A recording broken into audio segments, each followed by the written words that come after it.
sayang. Masak apa tu? Hari ni kita masak ayam kamyong. Seperti ni mudah je nak buat dekat rumah. Bahan dia pun tak banyak. Yang paling penting sekali, sedap dan unik rasa dia. So mula-mula kita perapkan ayam yang sudah dibasuh bersih dengan sos tiram. Masukkan kicap cair, masukkan kicap manis, masukkan serbuk ladi hitam, masukkan tepung jagung, telur dalam 1 biji. Kita perasakan dengan garam. Lepas tu kita gaulkan dia sampailah dia sebati. Lepas tu kita perapkan dia seketika. Sementara tu kita sediakan bancuan rempah. Masukkan rempah kari, masukkan sos tiram, kicap manis, kicap cair. Lepas tu kita perasakan dengan sedikit gula. Masukkan sedikit air dan kita gaulkan dia sampailah dia sebati. Lepas tu kita ketepikan dia. Lepas tu kita boleh panaskan minyak. Gorengkan ayam yang kita perap tadi.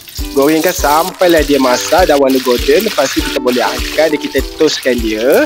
Gunakan minyak yang sama ataupun kita buangkan sedikit minyak. Kita tumiskan udang kering. Masukkan bawang besar yang sudah dicop. Tumiskan sampai dia naik bau dan warna kekeringan. Lepas tu kita masukkan serai, bawang putih yang sudah dicop. Lepas tu kita masukkan daun kari. Kita tumiskan dia sampailah dia naik bau. Lepas tu kita boleh masukkan bawang holland yang sudah dipotong laju. Tumiskan seketika. Lepas tu kita masukkan pancuran rempah tadi. Tumiskan seketika sampailah dia kering sedikit. Lepas tu kita boleh masukkan air. Sambung tumis sampailah dia pecah minyak. Dan pecah minyak kita boleh masukkan ayam yang kita goreng tadi.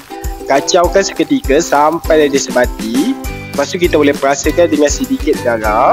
Lepas tu kita masakkan seketika sampai semua rasa dia sebati. Bila semua dah sebati, rasa pun dah okey, kita boleh angkat dan kita hidangkan dia.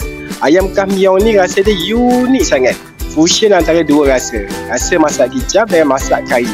Tapi tidak bersantan. Itu pendapat saya lah. Kalau sesiapa yang tak pernah masak ke atau tak pernah makan tu, bolehlah cuba untuk masak. Confirm akan tambah dalam checklist masakan anda. Jom makan!